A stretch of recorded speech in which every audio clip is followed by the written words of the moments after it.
अब सारी की सारी जो गेम है ना ये असा के ऊपर आ चुकी है। सारा इम्तिहान असा के ऊपर आया हुआ है कि असा इस घर को कैसे बचाने की कोशिश करती है, क्योंकि जो असा के जितने भी घर वाले थे ना ये असा को ऐसा छोड़ना शुरू हो चुके हैं और असा अपने घर वालों को इनकार कर देती है कि भाई अगर आप लोगों ने यहाँ से जाना है तो मुझे किसी किस्म का कोई भी एतराज़ नहीं, आप जा सकते हैं, लेकिन मैं इधर तक यहीं तक बैठूंगी और इस घर को छोड़कर नहीं जाऊंगी। और ये प्यार से जाती है और जाकर पप्पू के साथ बात करती है।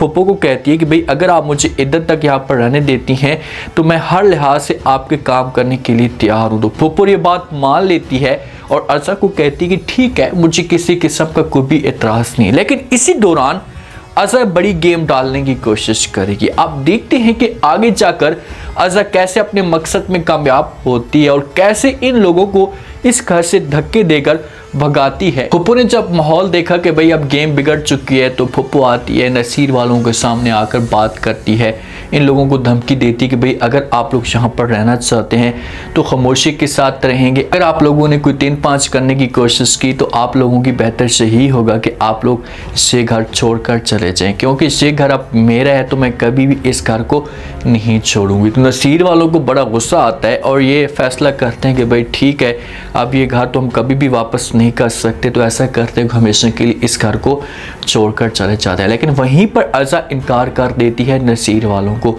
उन्हें कहती है कि भाई चाहे जो कुछ भी हो जाए मैं इसे घर छोड़कर नहीं जाऊंगी, पहले इद्दत पूरी करूंगी, इद्दत के बाद देखूंगी कि मैंने फिर क्या करना है। अब अज़ा के दिमाग के अंदर ये प्लान चल रहे होते हैं। उसने अपने आप के साथ एक ऐड करके रखा हुआ था कि चाहे जो कुछ भी हो जाए इस घर को मैंने फिर से बनाना है। मैंने आप लोगों को ये बात पहले भी बता दी थी कि भाई अब अज़ा बेबी बाजी का रोल किरदार अदा करने की हसूत में कोशिश करेगी।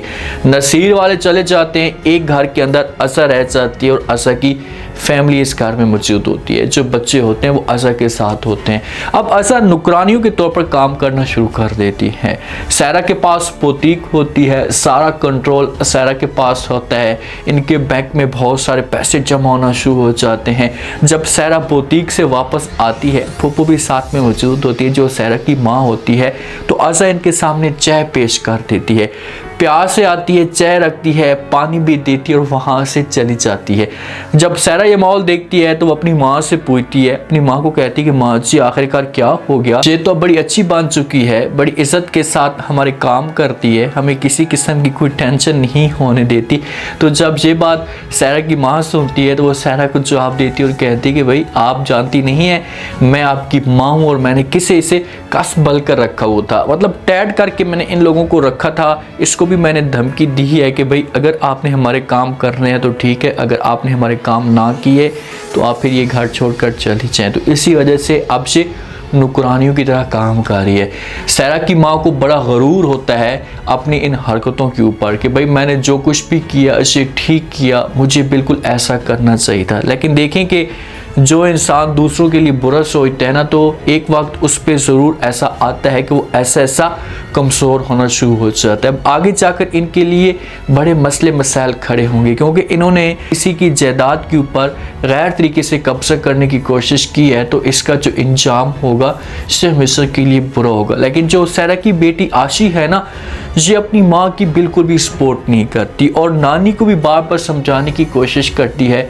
अपनी नानी को कहती कि नानी आपने जो कुछ भी किया इसे गलत किया, आपको ऐसा नहीं करना चाहिए था। लेकिन नानी इनकार कर देती है, माँ भी इनकार कर देती है और आशी को चुप कराने की कोशिश करते हैं कि भाई आपने कोई भी ऐसी बात नहीं करनी। आशी अब उस माहौल में ऐसे एडजस्ट हो चुकी थी कि अब उसे ऐसा फील हो रहा है जब नसीर वाले यहाँ से गए हैं तो ऐसा लग रहा है कि ये घर जो है ये हमेशा के लिए तन्हा हो चुका है। आशी का अब इस घर के अंदर बिल्कुल भी दिल नहीं लगता और ये अज़ा की बेटी के साथ से बात शेयर भी करती है, सब कुछ खुलकर उससे बता देती है कि भाई ये सारा का सारा जो कसूर है मेरी नानी का और मेरी माँ का है, इस बात का मुझे पता है, नसीर वालों को कोई भी कसूर नहीं है। तो आशा की जब बेटी ये बात सुनती है तो आशी आशी को समझाने की कोशिश करती है और कहती है कि आशी आप प्लीज़ इस तरह की टेंशन ना लें, आपको कोई भी गलत नहीं समझ रहा। और मेरी माँ ने ये बात पहले भी कर दी थी कि भाई इसमें आशी का कोई कसूर नहीं है, सारा कसूर आशी की माँ का और आशी की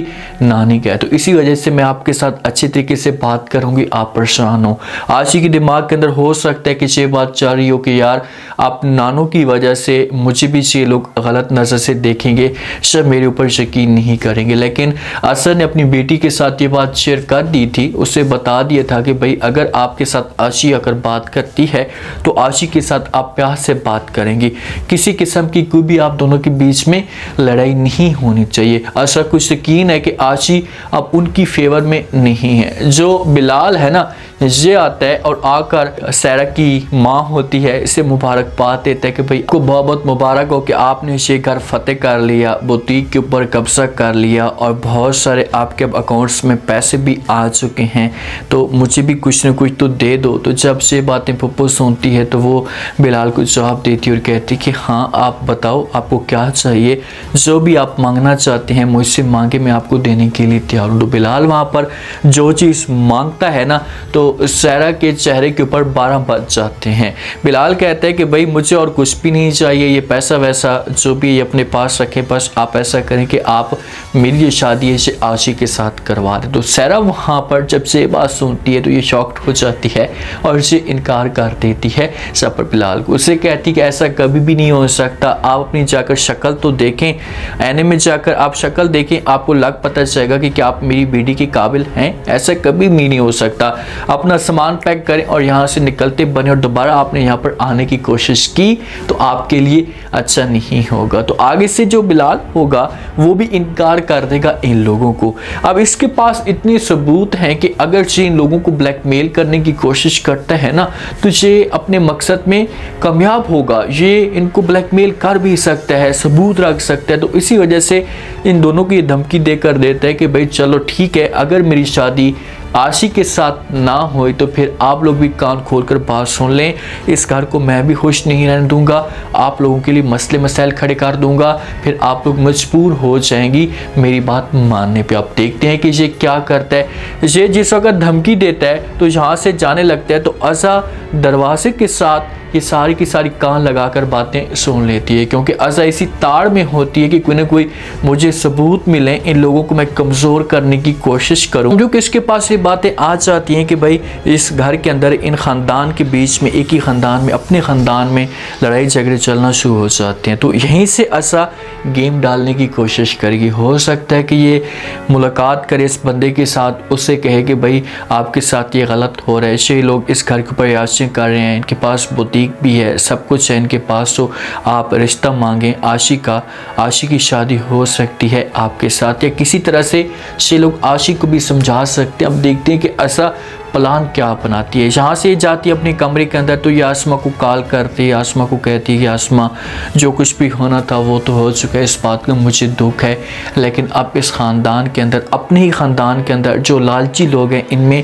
दरारें पैदा होना शुरू हो चुकी हैं, इनमें मसले मसाइल लड़ाई झगड़े होना शुरू हो चुके हैं और बहुत जल्दी ये खुद ब खुद ख़त्म हो जाएंगे। तो जब आसमा ये बात सुनेगी तो आसमा अज़ा की इस बात के ऊपर बिल्कुल भी यकीन नहीं करेगी। इसे आसमा समझाने की कोशिश करेगी हमारी अज़ा को, उससे कहेगी कि यार जो कुछ भी होना था वो तो हो चुका है, आप प्लीज़ ऐसा करें कि इस मामले को ठंडा करें और आप वापस आ जाएँ। आगे से अज़ा इनकार कर देगी आसमा को और कहेगी कि भाई चाहे जो कुछ भी हो जाए मैं वापस नहीं आऊँगी, मैं लोगों को मंतकी इंजाम तक पहुँचाऊँगी। अब गेम जो है ना ये अज़ा के ऊपर आ चुकी है, इम्तिहान जो है ना ये अज़ा के ऊपर आ चुका है। अज़ा यहाँ पर मुलाज़मा के तौर पर काम करेगी लेकिन अंदर अंदर से अपना काम करती रहेगी, इन लोगों को कमज़ोर करने की कोशिश करेगी। देखते हैं किसी कहाँ तक कामयाब होती है और कैसे इन लोगों को ख़त्म करने की कोशिश करती है। इसके पास अब प्लान कौन से देखा जाए ना तो सबूत तो फ़िलहाल कोई भी नहीं है।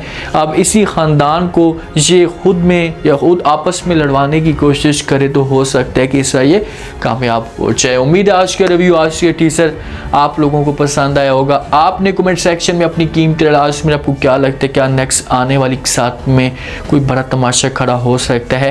कैसे आशा पप्पू से बदला लेने की कोशिश करेगी, कैसे इन लोगों को कमज़ोर करने की कोशिश करेगी, अपना फीडबैक लास्ट में दें।